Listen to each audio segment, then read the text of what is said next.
اور انتہا تو خودغرضی کی یہ ہے کہ بیٹا لکھوا کے تم لاؤ، کفن میں ہمارے رکھنا۔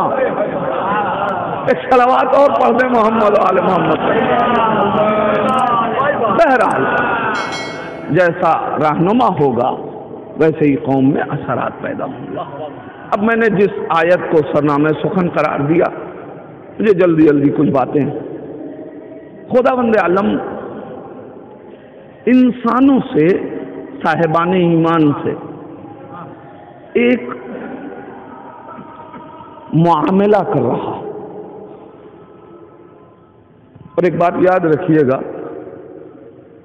قرآن اٹھا کے دیکھ لیجیے، اللہ نے جب بھی معاملہ کیا ہے تو یا مومنین سے کیا ہے یا امیر المومنین سے۔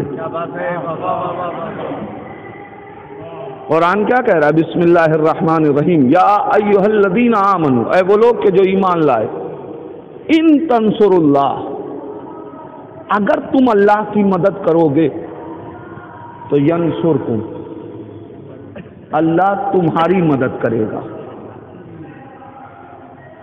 یہ معاملہ ہے، معاملہ، تم اللہ کی مدد کرو گے تو اللہ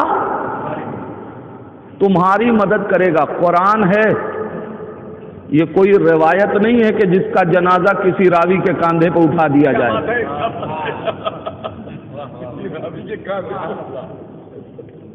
اس لیے کہ روایت کا تو انکار بڑا آسان ہو جاتا ہے نا کہ راوی ضعیف ہے، لیکن جو آیتوں کو ضعیف کرنا چاہتا ہے وہ خود اتنا ضعیف ہو جاتا ہے کہ اپنا دفاع بھی نہیں کر پاتا۔ تو اب یہ آیت ہے نا، میں اس تمہید تک لایا کیوں؟ خداوند عالم کہہ رہا ہے، اے وہ لوگ کہ جو ایمان لائے، اگر تم اللہ کی مدد کرو گے تو اللہ تمہاری مدد کرے گا۔ اللہ مدد کس سے مانگ رہا ہے؟ مومنین سے۔ جو لوگ یہ کہتے ہیں غیر اللہ سے مدد مانگنا بدعت ہے، ان سے پوچھئے کہ قرآن میں اللہ کس سے مدد کا مطالبہ کر رہا ہے؟ کیا جواب دیا بھائی؟ ان تنصر اللہ، اگر تم اللہ کی مدد کرو گے تو اللہ تمہاری مدد کرے گا۔ میاں جب مومنین سے مدد مانگنا بدعت نہیں ہے تو امیر المومنین سے مدد مانگنا، ان تنصر اللہ، اگر تم اللہ کی مدد کرو گے، یہ بالکل سیدھا سیدھا معاملہ ہے۔ اگر تم اللہ کی مدد کرو گے تو اللہ تمہاری مدد کرے گا۔ اچھا، یہ مدد انسان کو کہاں پہنچا رہی ہے؟ دیکھیے، اللہ کو ہماری مدد کی تو ضرورت نہیں، مگر کائنات میں کون ہے جسے اللہ کی مدد کی ضرورت نہ ہو؟ خداوند عالم مدد نہ کرے تو ایک سانس بھی انسان لے نہیں سکتا۔ ایک شخص نے، ایک عارف نے ایک بات کہی کہ ہم اللہ کا شکریہ ادا کرنا بھی چاہیں تو ہم قاصر ہیں۔ کیوں؟ اس لیے کہ ایک نعمت کا کم سے کم ایک شکریہ تو ادا ہوگا، ایک نعمت کا ایک شکریہ تو ادا ہوگا۔ ہم اللہ کی ایک لمحے میں کتنی نعمتوں سے سرفراز ہو رہے ہیں؟ ساری نعمتوں کو چھوڑ دیجئے، ایک ہی لمحے میں ایک سانس آ رہی ہے، ایک جا رہی ہے، تو کم سے کم ہم ہر سانس پہ 2 شکریہ تو ادا کریں، اور ہم اس سے عاجز ہیں۔ تو یہ بات تو طے ہے کہ بغیر اللہ کی مدد کے ہم ایک لمحے کی حیات گزار نہیں سکتے۔ اور خدا یہ کہہ رہا ہے کہ تم ہماری مدد کرو گے تو ہم تمہاری مدد کریں گے، یعنی اب ایک معاملہ کر رہا ہے پروردگار۔ تو پہلے خدا کو ضرورت نہیں ہے کہ وہ ہم مدد نہ کریں گے تو خدا خدا نہیں رہے گا۔ لیکن اگر اس نے مدد نہ کی تو ہم انسان حیات گزارنے کے قابل بھی نہیں، اور صرف حیات نہیں بلکہ مرنے کے قابل بھی نہ رہیں اگر وہ مدد نہ کرے۔ عزیزان ایمان، اللہ کی مدد اس گزشتہ وبا میں کائنات نے دیکھ بھی لیا۔ میں کیا کہہ رہا ہوں؟ تو مدد پروردگار کے بغیر کچھ نہیں چاہ رہا۔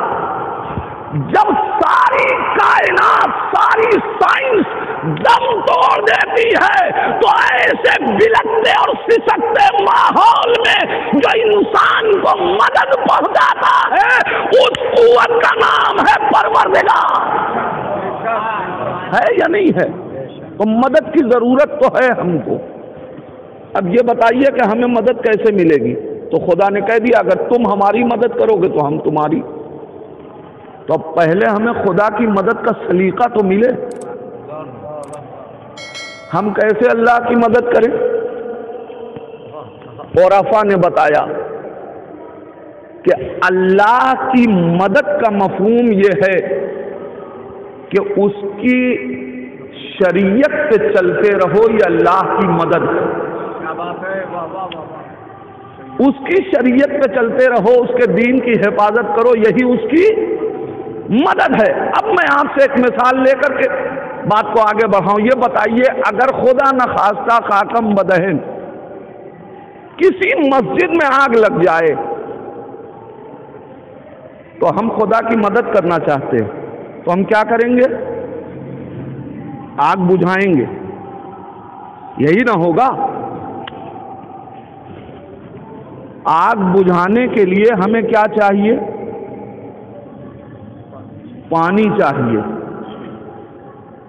اس کا مطلب یہ ہے کہ یہ انسان اتنا مجبور ہے کہ بغیر خدا کی مدد کے اللہ کی مدد بھی نہیں کر سکتا، اس لیے کہ یہ پانی کس کی نعمت ہے؟ ہم اس کی مدد کے لیے اسی کی مدد کے محتاج ہیں۔ اگر پانی نہ ہو تو ہم آگ بجھانے سے قاصر ہیں۔ عزیزان ایمان، مگر ہماری مدد میں اور اللہ کی مدد میں فرق یہی ہے کہ ہم اپنی مدد میں وسیلے کے محتاج ہیں، ہم اپنی مدد میں اسباب کے محتاج ہیں، مگر اللہ اسباب کا محتاج نہیں ہے۔ وہ چاہے تو آگ بجھانے کی ضرورت نہیں ہے، بلکہ آگ ہی کو حکم دیتا ہے کہ وہ ٹھنڈی ہو جائے۔ صلوات پڑھیں محمد والے۔ آپ ذرا پہچانیں، ہم اپنی مدد میں محتاج ہیں اسباب کے، ہمیں کوئی نہ کوئی وسیلہ چاہیے کہ جس سے ہم مدد کریں، مگر خداوند عالم وہ اپنی مدد میں کسی چیز کا محتاج نہیں ہے، بس شرط اتنی ہے کہ تمہیں اتنا اعتبار تو ہو کہ خدا اپنے وعدے سے پھرنے والا نہیں ہے۔ اس نے کہا ہے کہ ان تنصر اللہ ینصرکم، اگر تم اللہ کی مدد کرو گے تو اللہ تمہاری مدد کرے گا، اگر تم اللہ کی مدد کرو گے تو اللہ تمہاری مدد کرے گا۔ عزیزان ایمان، جناب ابراہیم ایک ایسی آگ جو کائنات میں بے نظیر آگ جلائی گئی، جس کے قریب اس آگ کا جلانے والا بھی جاتے ہوئے گھبرا رہا ہے، اس آگ میں جناب ابراہیم کو منجنیق کے ذریعے سے پھینکا جا رہا ہے، منجنیق سے اچھالا جا چکا، سفر جا کے ختم ہونے والا ہے آگ پہ، مگر ایسے عالم میں فرشتے آتے ہیں، ابراہیم مدد چاہیے، جناب ابراہیم آواز دیتے ہیں، ہم جس سے وعدہ ہے اس سے مدد چاہتے ہیں، ہمیں تم سے مدد نہیں چاہیے۔ اللہ نے اعتماد ابراہیم بتانا چاہتے ہیں، یاد رکھنا اس پرستی کے ماحول میں بھی اگر تم خدا کے مددگار ہوگے تو اللہ تمہاری مدد کرے گا۔ ارے میں نے بڑے بت کو توڑا ہے تو یہ آگ جس کتنی بھی بڑی ہو جائے اس سے بڑی تو نہیں ہے، وہ اسی آگ میں ہماری حفاظت کرے گا۔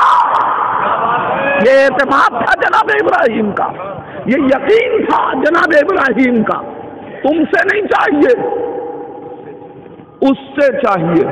اور اس خدا نے مدد کی یا نہیں کی؟ بھڑکتی ہوئی آگ میں جناب ابراہیم کی حفاظت کی۔ کیا بات ہے۔ اب میں ایک جملہ کہنا چاہتا ہوں، آج ہم بہت پریشان ہو جاتے ہیں، ارے مولانا بڑے حالات بگڑتے چلے جا رہے ہیں۔ ایک صلوات پڑھیں محمد والا۔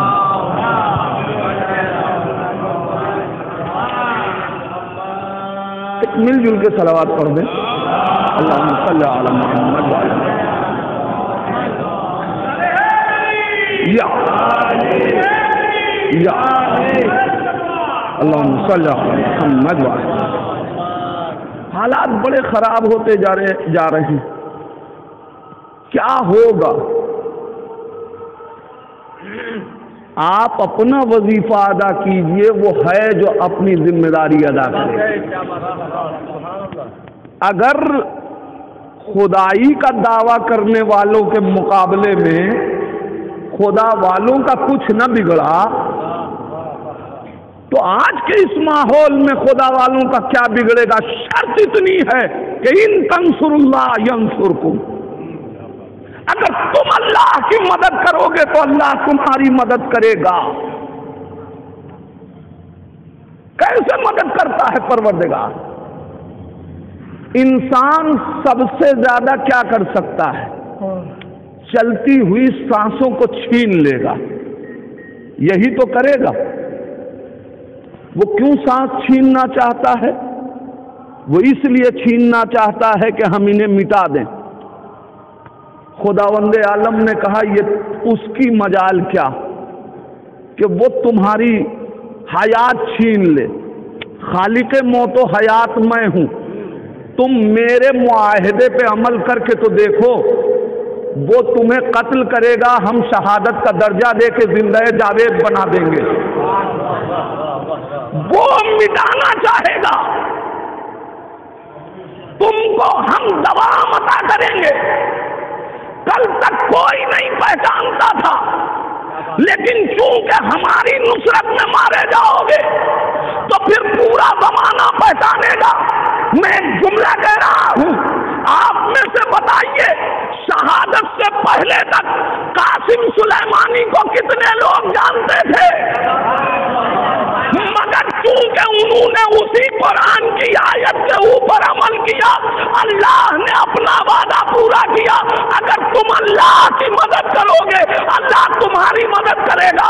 تم سمجھ رہے تھے ہم قاسم سلیمانی کو مٹا دیں گے، یاد رکھنا ایک قاسم سلیمانی کی شہادت سے نہ جانے کتنے قاسم سلیمانی پیدا ہو جائیں گے۔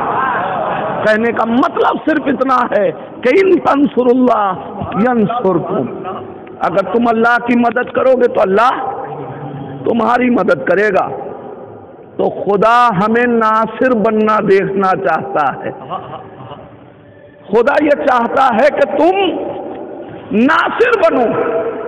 عزیزان ایمان یاد رکھیے گا، سپاہی بننا نہیں دیکھنا چاہتا، خدا ناصر بننا دیکھنا چاہتا ہے۔ سپاہی میں اور ناصر میں فرق ہے۔ میں فرق آپ کے سامنے رکھوں، سپاہی میدان چھوڑ کے بھاگ جاتا ہے، ناصر میدان چھوڑ کے بھاگتا نہیں ہے۔ یقین نہ آئے تو دو منظر اٹھا کے دیکھ لیجئے تاریخ کا۔ جنگ احد ہے، نبی بلا رہے ہیں مگر جو سپاہی تھے وہ بھاگتے رہے، آنے کو تیار نہیں ہوئے۔ کربلا کے میدان میں حسین چراغ گل کر کے واپس کر رہے ہیں۔ میں کیا کہہ رہا ہوں؟ اس کا مطلب یہ ہوا کہ تاریخ ہمیں بتا رہی ہے کہ سپاہی میدان چھوڑ کے بھاگتا ہے، ناصر میدان چھوڑ کے نہیں بھاگتا۔ اور ہمیں ناصر بننا ہے. ہمیں خطاب کیا جا رہا ہے نصرت کے لیے. خداوند عالم کو ہماری مدد کی ضرورت نہیں ہے، وہ ہمیں مدد پہنچانے کے لیے اپنی مدد کے مطالبے کر رہا. کیا بات ہے، بے شک بے شک. میں گفتگو جوڑوں، اللہ کو مدد کی ضرورت نہیں ہے. اب کوئی یہ نہ سمجھے گا کہ عصر عاشور اگر حسین کہیں حل من ناصر، تو کوئی یہ سمجھے کہ حسین کو نصرت کی ضرورت ہے. یاد رکھنا، حسین کو نصرت کی ضرورت نہیں ہے، حسین تمہیں ناصر بنانا چاہتے ہیں. عزیزان ایمان، ورنہ میں آپ کے سامنے ایک سوال کروں، آپ نے کبھی سوچا، پوچھئے سرکار سید الشہداء سے، مولا اگر چراغ گل کر کے واپس کرنا تھا تو پھر ایک صلوات پڑھ دیں محمد علیہ.